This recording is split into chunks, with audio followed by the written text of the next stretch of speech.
Assalamualaikum warahmatullahi wabarakatuh. Halo anak-anak kelas 3 yang sholih dan sholihah. Bagaimana kabarnya anak-anak pada hari ini?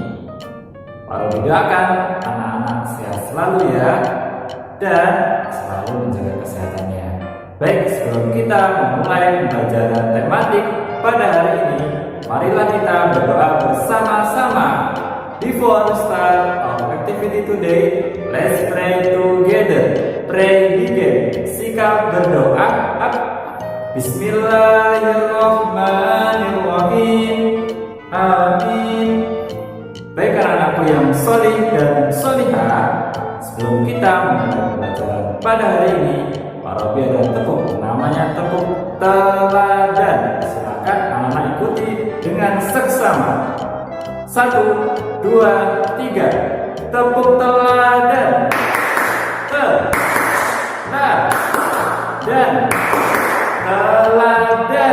Yes. Baik, anak-anakku yang sholih dan sholihah, hari ini kita akan belajar tema 3C dengan materi ciri-ciri benda.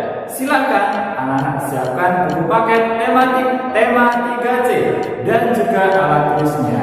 Setelah itu silakan anak-anak duduk dengan rapi ya, dan langsung saja simak materi berikut ini. Halo anak-anak kelas 3 yang sholih dan sholihah.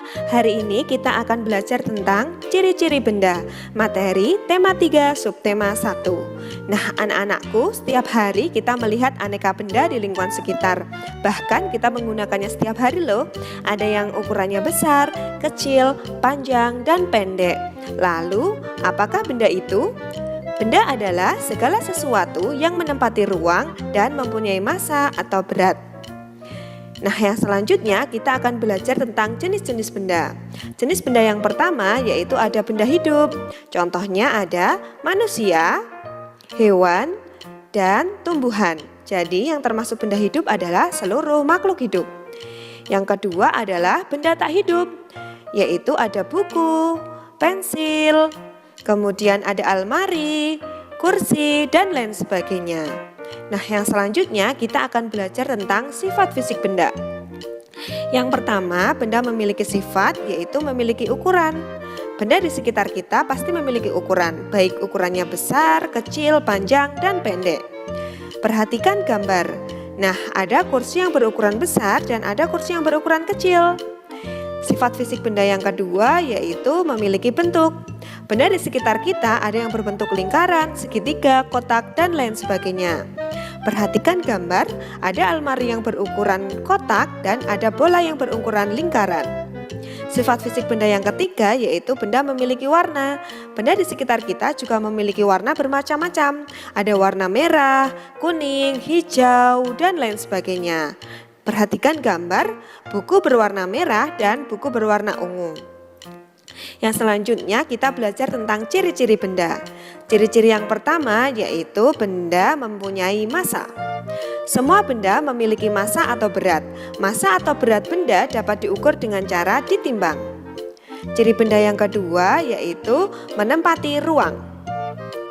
Semua benda menempati ruang, contohnya tanaman di dalam pot, air putih dalam botol, dan lain sebagainya. Kemudian ciri benda yang ketiga mempunyai wujud. Semua benda memiliki wujud baik padat, cair, dan gas. Baik anak-anakku, selanjutnya kita akan belajar tentang bahan pembentuk benda. Jadi banyak sekali bahan-bahan yang bisa digunakan untuk membentuk suatu benda ya. Yaitu yang pertama, benda yang terbuat dari bahan kayu. Kayu memiliki sifat kuat, mudah dibentuk, dan tahan lama. Karena sifatnya tersebut, maka bahan kayu sering digunakan untuk membuat benda perabotan rumah tangga seperti meja, kursi, almari, dan lain sebagainya. Yang kedua, benda yang terbuat dari bahan kertas. Nah, kertas memiliki sifat mudah menyerap tinta dan ringan. Karena sifatnya tersebut, bahan kertas sering digunakan untuk membuat benda seperti buku, majalah, koran, dan lain sebagainya. Yang selanjutnya yaitu benda terbuat dari kaca. Kaca memiliki sifat tembus pandang, tahan air, dan tahan panas. Karena sifatnya tersebut, bahan kaca sering digunakan untuk membuat benda seperti gelas, piring, akuarium, dan lain sebagainya. Nah, yang selanjutnya kita akan belajar tentang benda yang terbuat dari bahan logam. Logam memiliki sifat keras, kuat, tidak lentur, mudah menghantarkan panas. Karena sifatnya, bahan logam sering digunakan untuk membuat benda seperti panci, penggorengan, sendok, pagar rumah, dan lain sebagainya. Yang selanjutnya, benda yang terbuat dari bahan karet. Karet memiliki sifat kuat, lentur, dan elastis. Benda yang terbuat dari karet yaitu ban, alas sepatu, pembungkus kabel, dan lain sebagainya. Yang selanjutnya, benda yang terbuat dari bahan plastik. Plastik memiliki sifat mudah dibentuk dan ringan.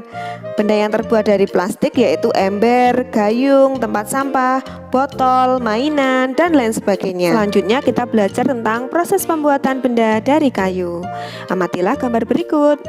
Nah, anak-anakku, berikut adalah gambar proses pembuatan benda dari bahan kayu ya.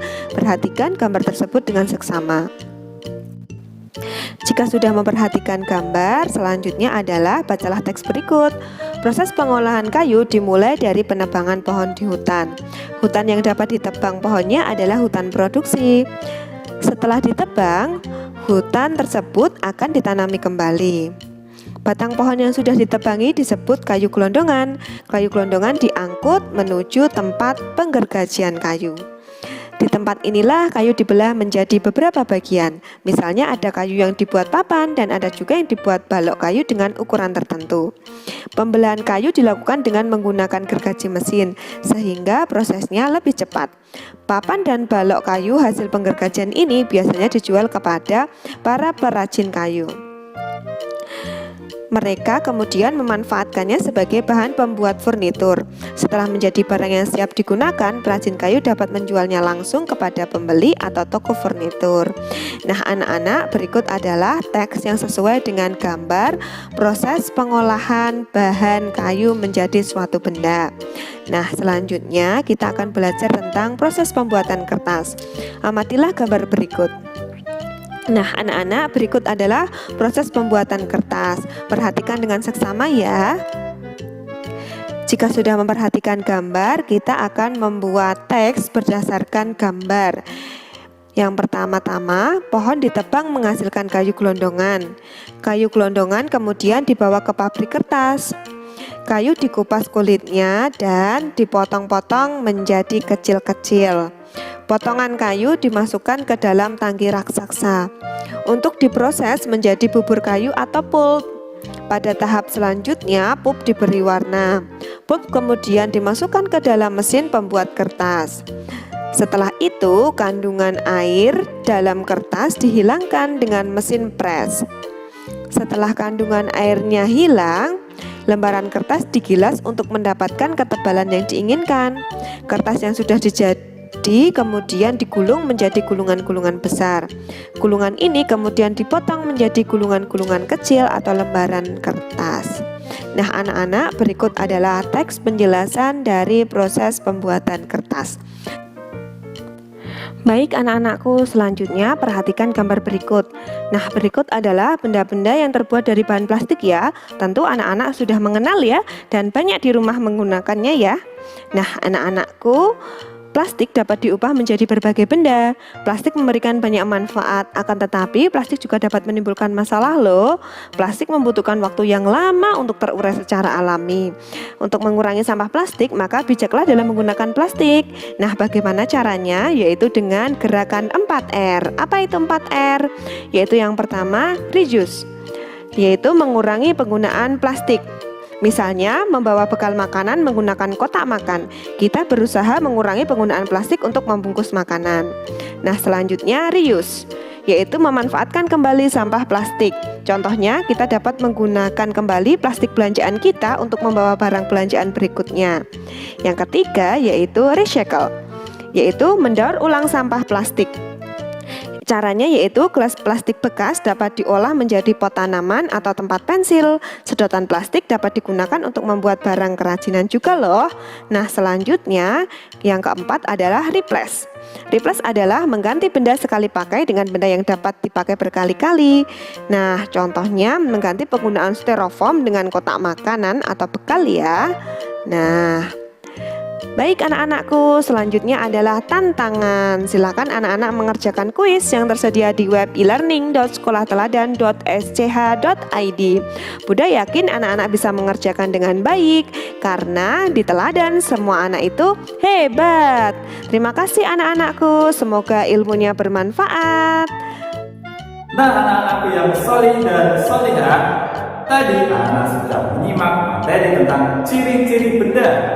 Anak-anak tadi sudah belajar apa saja ciri-ciri benda dan juga sifat-sifat benda dan juga bagaimana proses pembuatan benda. Setelah anak-anak paham dengan materi tadi, langsung saja anak-anak mengerjakan kuis yang sudah tersedia di website Learning Sekolah Teladan Yogyakarta. Pak Robi yakin anak-anak mampu mengerjakan kuisnya dengan baik dan benar. Karena apa? Karena di teladan semua anak itu hebat. Terima kasih. Wassalamualaikum